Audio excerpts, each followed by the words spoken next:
Una de las informaciones que más suscita el interés de la población es la relativa al estado del tiempo. Sus espacios televisivos gozan de gran aceptación y las tecnologías posibilitan que, en los móviles, consultemos el tiempo prácticamente a la carta.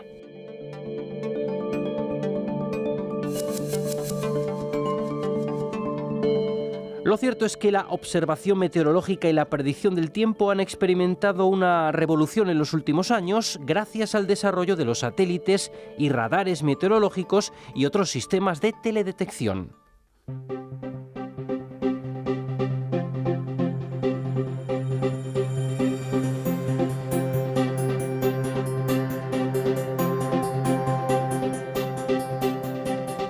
Fruto del convenio de colaboración entre la UNED y la AEMET, la Agencia Estatal de Meteorología, el curso de verano Observación y Predicción Meteorológica en el siglo XXI pretende, entre otras cuestiones, analizar cómo es la cadena de predicción meteorológica en la actualidad. Tendrá lugar del 13 al 15 de julio en Segovia, en la sede del Real Sitio de San Ildefonso.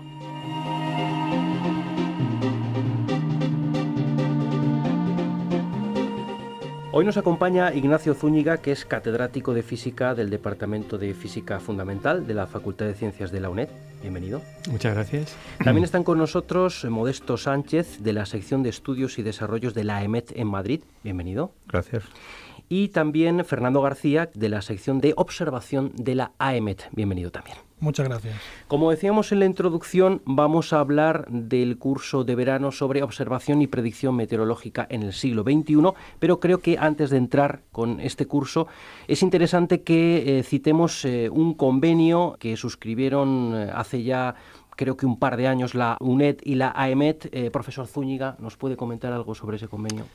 Va a hacer 2 años ahora de que se firmó un convenio de colaboración educativa entre la Facultad de Ciencias de la UNED y la Agencia Estatal de Meteorología, que en tan corta trayectoria ya ha dado lugar a numerosas colaboraciones. Básicamente se trataba de poder enviar a nuestros estudiantes, tanto de los grados de física como de ambientales, para que pudieran realizar prácticas de empresa en la agencia, pero que ya ha dado lugar a otros eventos, pues otras iniciativas, como por ejemplo este curso de verano. Sí, ¿algo que aporta al respecto, Fernando? Sí, bueno, este curso de verano es el segundo que vamos a realizar.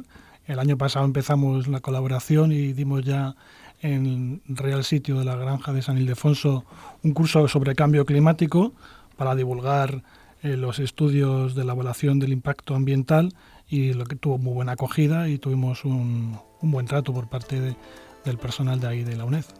Efectivamente. No, yo me quería decir que es el primer año que se oferta el curso de meteorología propiamente dicho, no de cambio climático, pero efectivamente.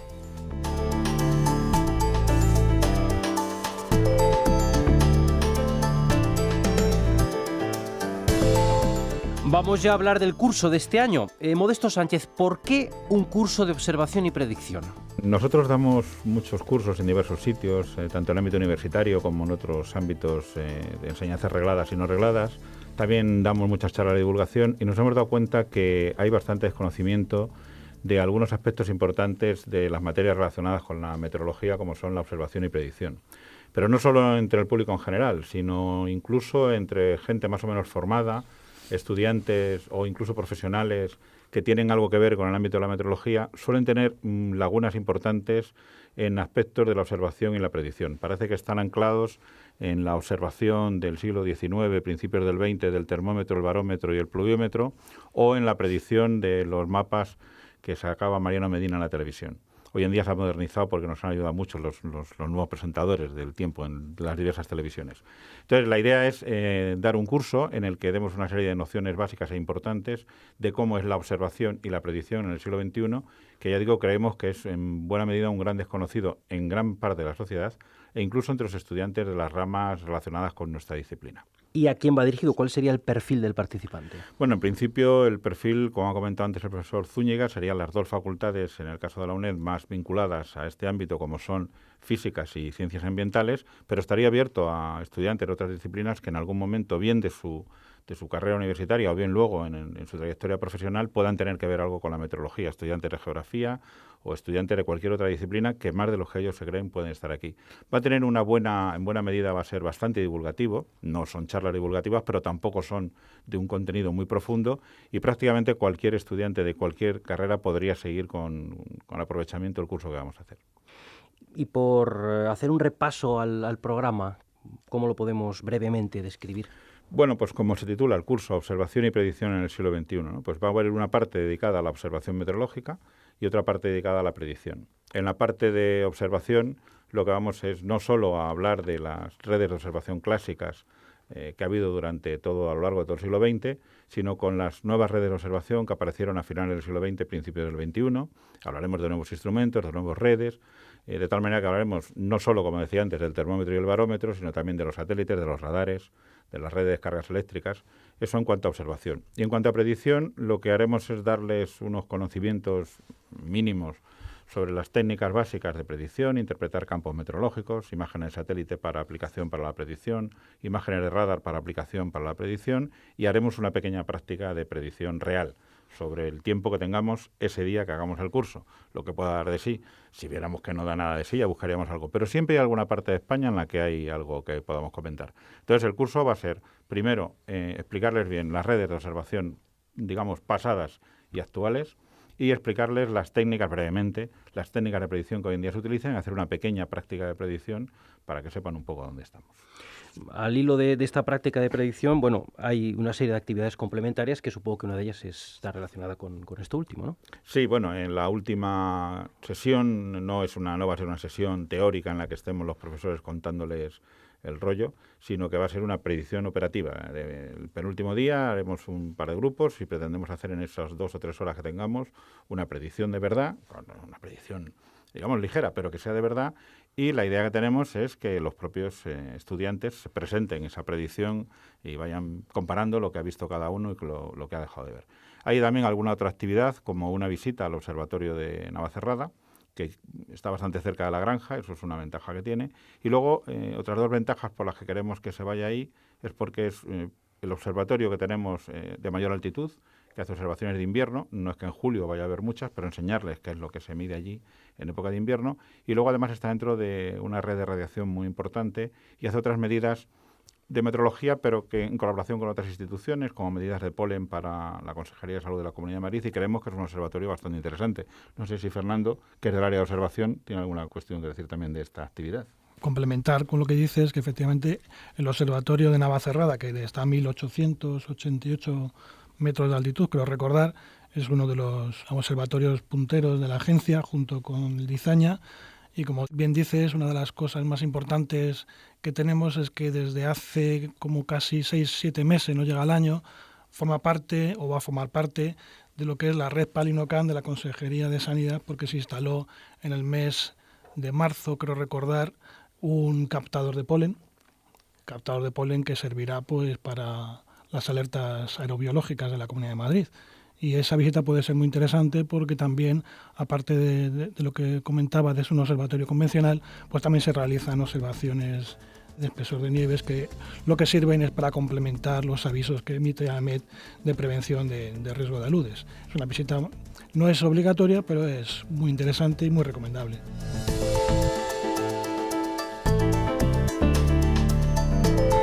¿Y cómo se hace una predicción meteorológica hoy en día, Modesto? Bueno, hoy en día la cadena de predicción empieza en la observación.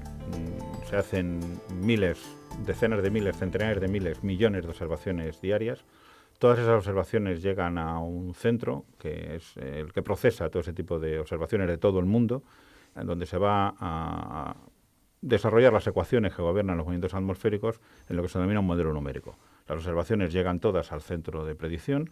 Es un centro europeo del que somos copropietarios, somos socios del Centro Europeo de Predicción a Plazo Medio, donde está trabajando gente de AEMET. Ahí, como digo, llegan millones de informaciones de todo el mundo, de distinta calidad. Primero se hace un control de la calidad de esos datos y esos datos se introducen en las ecuaciones que son conocidas desde hace mucho tiempo. Se resuelven estas ecuaciones y se elaboran los mapas del tiempo. Y esos son la base sobre la que los predictores van a hacer su trabajo. Esos mapas los tenemos unas horas después de la llegada de los datos. Los datos se recogen a una serie de horas, el más importante es a las 12 hora UTC, que en este momento en nuestro país son las 14, y esas observaciones se van a llegar antes de I10 al Centro Europeo de Predicción a Plazo Medio, y con esas observaciones es con lo que se van a hacer estos mapas que tendremos a nuestra disposición 8 o 10 horas después. Pero eso no es suficiente, no solo es máquina, eso es muy importante, eso ya no lo puede hacer un humano, pero luego el humano tiene que interpretar y tiene que hacer el valor añadido de esos mapas que están ya calculados por el modelo numérico y tiene que ajustarlo ya mucho más en su territorio, en lo que en meteorología llamamos en la mesoscala, en la escala más pequeña, ajustarlo a las ciudades, a las montañas, a las zonas, dentro del contexto general que nosotros denominamos de escala sinóptica. Entonces esa es la cadena de predicción hoy en día, observación, elaboración de unos mapas que hacen unas maquinitas, unos ordenadores superpotentes para darnos la salida prevista de los mapas más importantes y luego la interpretación de los mismos y la presentación hacia el público, que eso es lo que hace el predictor operativo. Y cómo han evolucionado los instrumentos, las herramientas de predicción meteorológica. Con la aparición de nuevas tecnologías y sistemas, supongo que habrá sido una evolución meteórica. Bueno, los instrumentos, algunos no te creas que han evolucionado tanto. Los termómetros son muy parecidos ahora a como eran en el siglo XVII. Pero otros sí. El avance de la meteorología ha ido unido de dos grandes avances. El avance en las comunicaciones y el avance en la capacidad de cálculo. Las ecuaciones meteorológicas son conocidas desde finales del siglo XIX, principios del XX, pero son unas ecuaciones relativamente difíciles de resolver si no hay una participación de una capacidad de cálculo muy grande. El padre de la predicción numérica, un señor que se llamaba Richardson, intentó hacer unos cálculos en los primeros años del siglo XX y tardó muchísimo en hacer los cálculos para el día siguiente, que encima le salieron mal.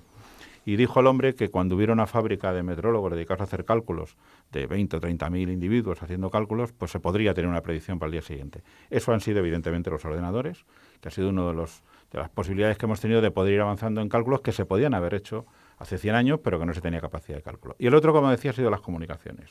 Ya Napoleón fue de las personas que se dio cuenta que la meteorología era importante en las batallas e intentó montar un sistema de información a través de palomas mensajeras para tener información de qué tiempo estaba habiendo en las zonas en las que se estaban desplegando sus ejércitos.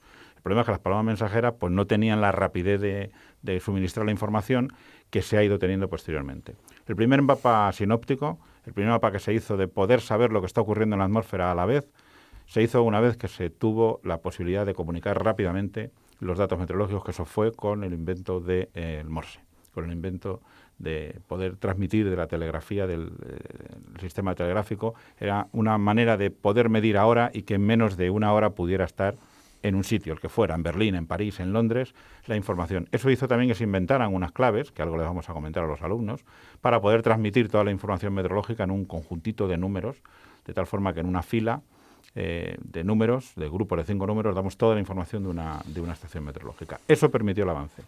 Así ha estado más o menos estable hasta los años, digamos, 80 del siglo pasado, y ahí la explosión que ha habido desde entonces, tanto en el área de comunicaciones como en el área de cálculo, es lo que ha permitido este nuevo avance de la meteorología en cálculo y en nuevos sistemas de observación, sobre todo satélites, radares y redes de descargas eléctricas.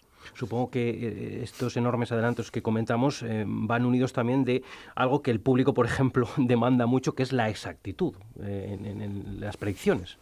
Sí, pero magos no somos, sí, por supuesto, esto ha mejorado extraordinariamente la capacidad de observación. Pregunta que la información que recibimos ahora mismo de los satélites, por ejemplo, recibimos un conjunto de imágenes cada 10 minutos que tienen una resolución de 1 kilómetro y que podemos tener una visión de prácticamente todo el planeta, mientras que antiguamente pues teníamos una observación que era un señor o señora que iba a mirar un termómetro, que tenía que transmitirlo y que tenía el termómetro donde estaba y a lo mejor entre una observación y otra había varias horas de diferencia y un centenar de kilómetros de distancia. Entonces, claro, la precisión en la observación era mala, la precisión en la predicción también.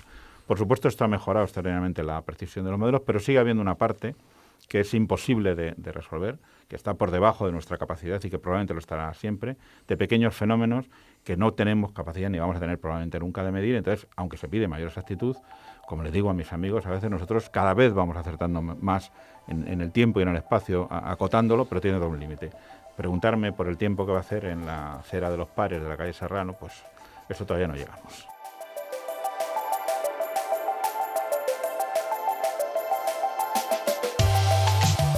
Lo cierto es que, decíamos al principio también, que la información meteorológica es muy desconocida, lo que son los entresijos, por supuesto, de la información para el público en general, pero lo que es cierto es que la información del tiempo goza de mucha popularidad en los medios de comunicación, en la televisión.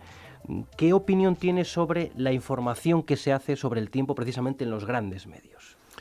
Bueno, en esto a veces hay división de opiniones. Yo te voy a dar mi opinión. Yo creo que ha mejorado extraordinariamente la forma de dar el tiempo en televisión. Y eso le gusta al público. Y además yo creo que se está haciendo bien.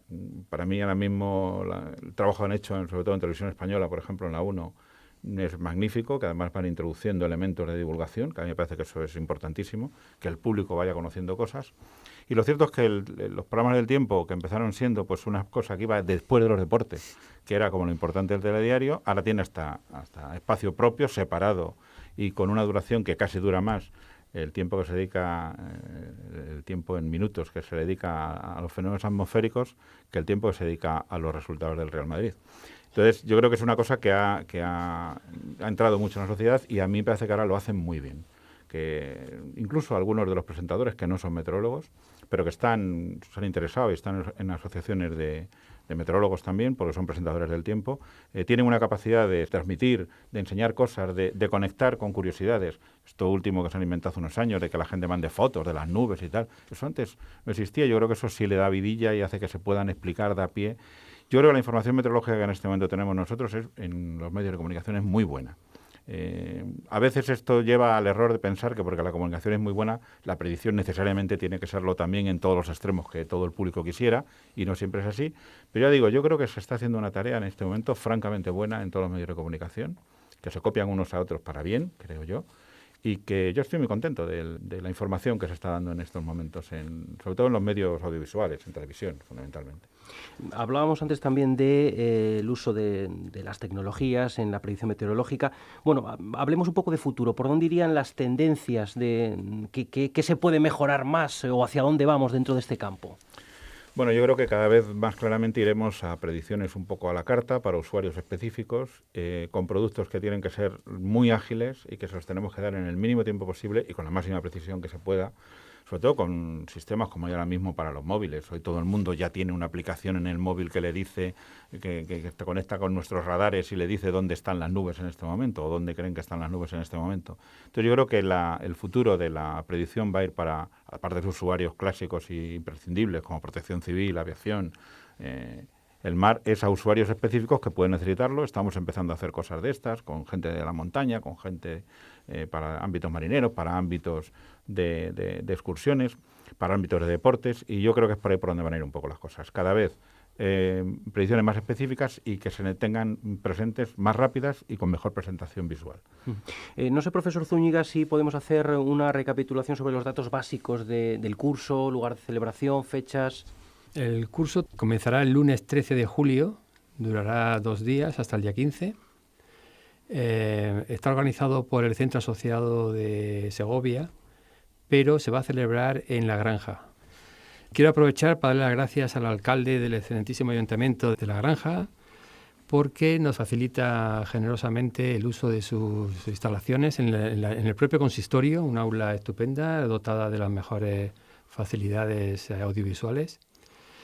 Y también quiero aprovechar el momento para agradecer la colaboración del profesor Eduardo Juárez, profesor tutor de la UNED y cronista oficial del Real Sitio de San Ildefonso, que se encarga de una parte muy importante, que es la parte logística, de buscar alojamiento, de concertar menús especiales de restaurantes, en fin, de enseñarnos los jardines, una visita histórica que también tiene mucho interés y que también es él el que va a hacerse cargo.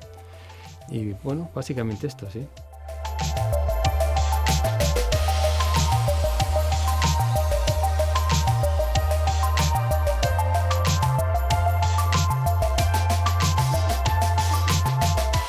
Pues ya para concluir, me gustaría que tanto Modesto Sánchez como Fernando García, nuestros dos invitados de la EMET, animaran a la participación en el curso a quienes nos pueden estar escuchando y por qué habría que asistir. Bueno, yo un poco lo que decía al principio. Yo doy muchas charlas, cursos en diversos niveles educativos y veo el gran desconocimiento que hay de las cuestiones meteorológicas. y también al mismo tiempo sacar la experiencia de que a la gente le interesa lo que les acabamos contando. Yo creo de verdad que va a ser un curso muy interesante. Yo les recomendaría a aquellos que tengan alguna duda que si tienen algún conocido que ha acudido a alguno de nuestros cursos en cualquier ámbito, cursos de verano que hemos hecho con universidades o charlas divulgativas o incluso cursos que hacemos en ámbitos diferentes como puede ser el esquí o la montaña, que les pregunten qué tal han sido nuestros cursos y seguro que les dirán que son muy interesantes. Yo creo que la gente va a aprender, no se va a aburrir y no vamos a machacar a nadie que tenga que estudiar en esos días de tanto calor, no se preocupen. Y yo creo que van a salir contentos de lo que pueden aprender de esto, que les puede servir sencillamente como conocimiento general y sobre todo si se van a dedicar profesionalmente a alguna actividad que directa o indirectamente roce de alguna manera con la meteorología. Sí, Fernando. Pues por mi parte, comentar lo mismo que dice Modesto. Yo tengo la suerte de conocer a Modesto Sánchez hace unos cuantos años y doy fe de que sus cursos siempre ha conseguido la colaboración del mejor profesorado que tenemos en la Agencia Estatal de Meteorología. Y como pueden ustedes escuchar, las clases que vamos a tener allí son unas clases muy amenas, muy didácticas y la gente va a salir súper encantada. Estoy seguro de ello. Modesto tiene mucha experiencia y aunque no lo va a decir él, seguro que el curso sale estupendo. Quería también apuntar una cosa respecto al alojamiento que se ha olvidado comentar, que en Balsaín, a 3 kilómetros de la granja, existe unas cabañas del CENEAM, del Centro medioambiental dependiente del Magrama, en que los alumnos allí pueden alojarse por un precio bastante asequible. Incluso creo que el propio Eduardo Juárez, ha concertado con el albergue de la granja también unos precios módicos, con lo cual podría ser bastante asequible el curso, que la gente se anime, que lo va a pasar muy bien, que el espacio ambiental, paisajístico de la granja merece la pena y las fechas en que se realiza nos lo vamos a pasar muy bien. No todo es estudiar, no todo es asistir, sino luego queda el ámbito lúdico festivo también. Profesor Zúñiga, ¿algo que añadir para conclusión? No, nada más. Agradecer a la EMET y a sus profesionales que van a colaborar con el curso. Y nada, desear que sea un éxito, como estamos seguros que será. Pues muchísimas gracias por acompañarnos y ahí queda esa invitación al curso. Gracias. Muchas gracias a vosotros.